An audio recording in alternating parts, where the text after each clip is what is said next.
Are you recording? Okay. Hi everybody.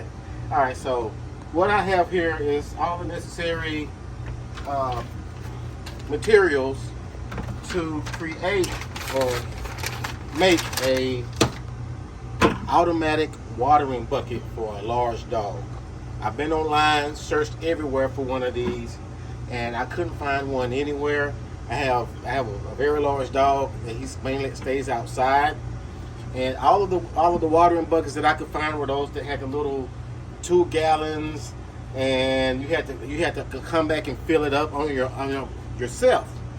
So I said I needed something that would automatically refill once a day, keep the water clean, and so that my dog would have a continuous daily fresh bucket of water every day. I love my animals and I want to make sure that they have the freshest water possible at all times. All right, so what I came up with, I'm missing one piece of equipment. I'm gonna go get it now.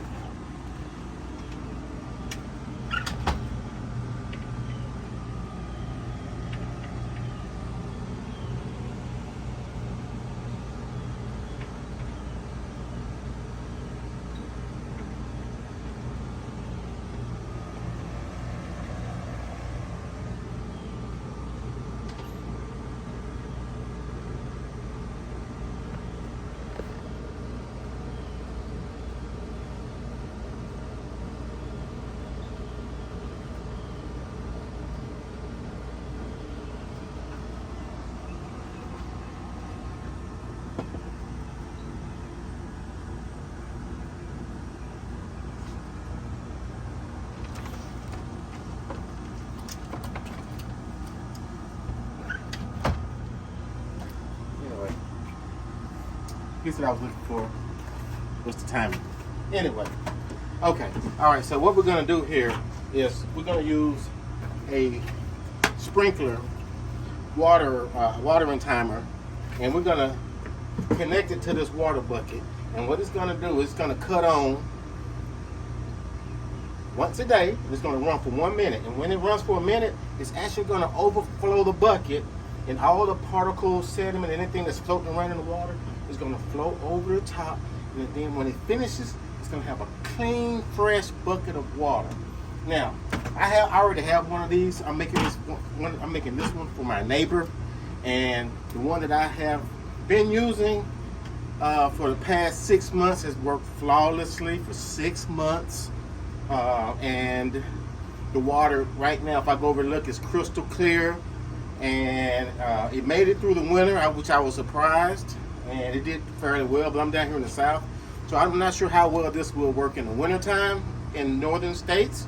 But as for being in the south, it works perfectly fine because we don't get that many cold, very, very, very cold winter where it will freeze an entire 5-gallon bucket of water.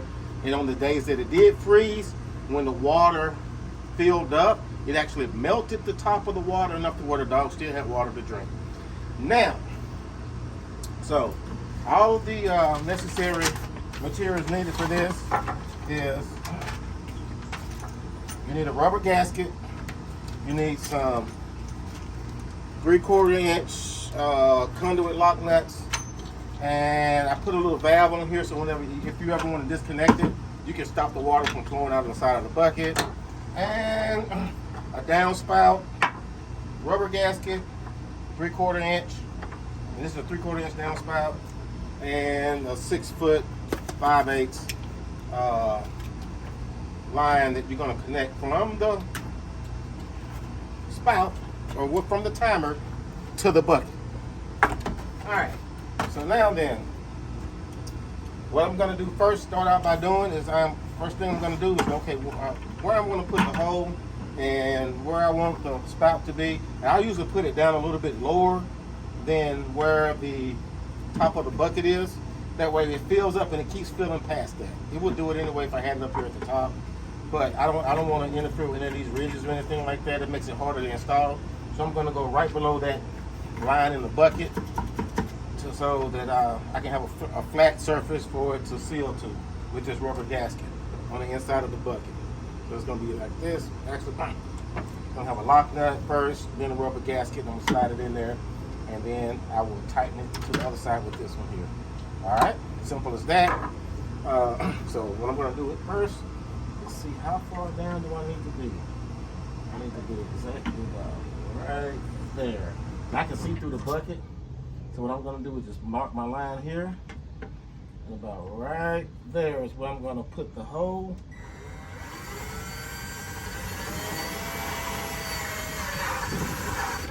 And I'm going to go a little bit at a time because I don't want to make it too big. I'm going to just barely big enough for this 3/4 inch slide here. It's actually written on here if I look, but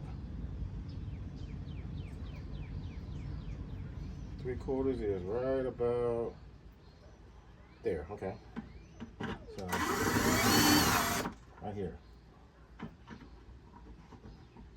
One more.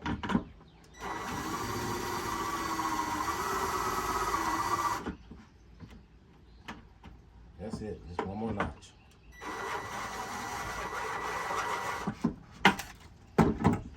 There. See, barely fitting through there now. Okay. And I should be able to thread it if I try hard enough. It should start threading through there like that, which is perfect. That's exactly what I wanted to do. Okay. So I'll go ahead and thread it a few more times to get some threads on there to make it easier for me to install on the other side. So it did come through the other side. Okay. So now then, what I'm going to do is take one of these 3/4 inch nut, conduit nuts.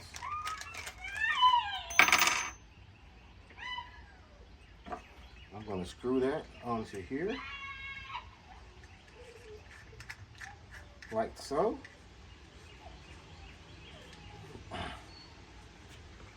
Take my rubber gasket, insert it here.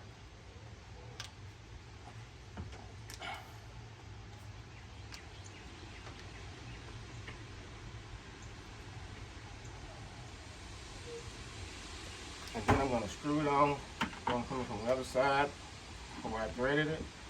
I can screw it right on into the bucket there. You see it screwing in. I'm just going to keep screwing it all the way to the end there until it gets tight. See, now I have a nice seal with the conduit and the rubber gasket right there going into the bucket. Have that there. And now I have a nice little nipple here for this to fit on. And this is a union joint that swivels, and it's also the size for a 3/8 or 5/8 inch hose, garden hose. So all I gotta do is take this, and then just to make sure it doesn't leak on this side, I could put this here. Let me see, my razor. Do I have a razor over here? Maybe not. But I really don't need it because it's a rubber gasket in here, and that's sealed on that side. So what I'm going to do is just go ahead and screw this on here. Screw that on, make it tight. Then take your shut-off valve and go ahead and pop this rubber. I can take that off later. Screw this on. Right here. Get it going. I always go backwards first to make sure it's threaded right.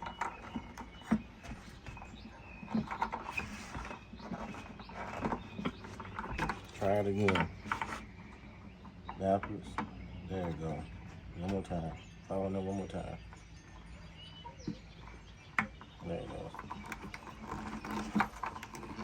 I'm not sure how well that's going to seal, but we'll check it out once we get it on there. Okay. Now this end right here is where the water hose is going to connect. All right, and it has a shut-off valve so you can close it and open it. I've never tried this setup. I normally just connect this directly to here. This little shut-off valve is a new addition because the water will be up this high, and if you ever want to disconnect this, you can shut it off, and then you can disconnect it and the water won't run everywhere. All right, now then, next step is going to be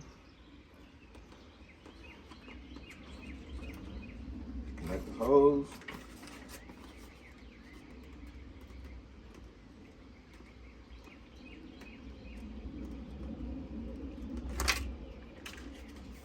And we have a nose.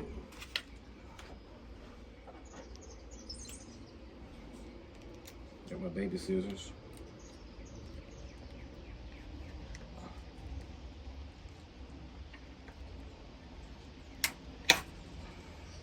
Wow. Okay.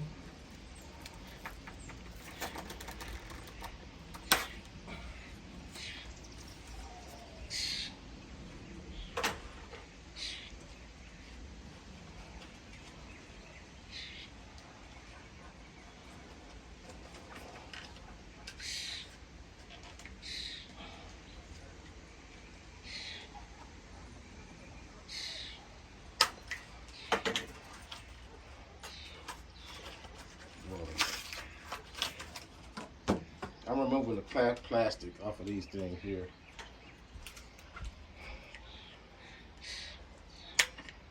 All right, I got this disconnected. Anyway, so the next step would be, of course, to connect this to the hose.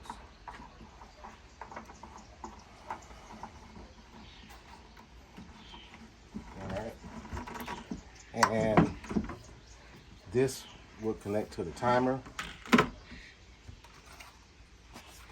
And all we gotta do is put battery on this and hook it up to the hydrant.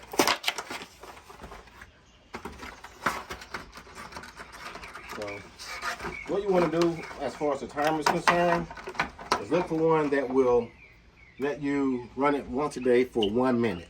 It goes down to at least 1 minute worth of watering time. All right, and of course this part right here screws onto the faucet, and this end right here would actually screw in here.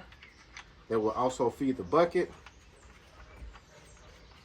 This will feed the bucket. And then you set the timer to come on at the same time once a day, every 24 hours, and run for 1 minute. That way, your bucket will start, say for instance, every day at 1 o'clock. That's how I have mine set up. Every day at 1 o'clock, the water turns on, and it runs for 1 minute. The bucket fills up, overflows, and runs for 1 minute, clearing out all the sediment and debris, parasites or whatever that's in the water, clearing all of that out. And then the dog it'll cut off after a minute, and then the dog now has a fresh bucket of water. And this will continue to work daily as long as the batteries are good inside of this. Now you want to check it periodically just to make sure that your dogs are not running out of water. I check mine at least once a week. All I gotta do is just look over there at the bucket because where mine is located, and I can see that the water is still filled up to the top and it's clear. All right, but other than that, that's pretty much it. Get you one of these step drill bits that make a hole, and all the parts that I mentioned before. It's easy as pie 1, 2, 3, step by step. You can just do it. Make a little hole. Put your little 3/8 inch downspout, connect it to a coupler for a 5/8 hose, and connect it to a sprinkler timer, water sprinkler timer for 1 minute, once a day, overflows, clean bucket of water, and you don't have to get up every day, throw your water out, and get your dog some fresh water. And it works great if you have to go out of town. You can guarantee that your dog's gonna have fresh water, and it's gonna work. Mine's worked for the last 6 months. I changed the battery. The batteries usually last about 6 months. Hey, dog's got fresh water every day. Y'all have a good one out there. Peace.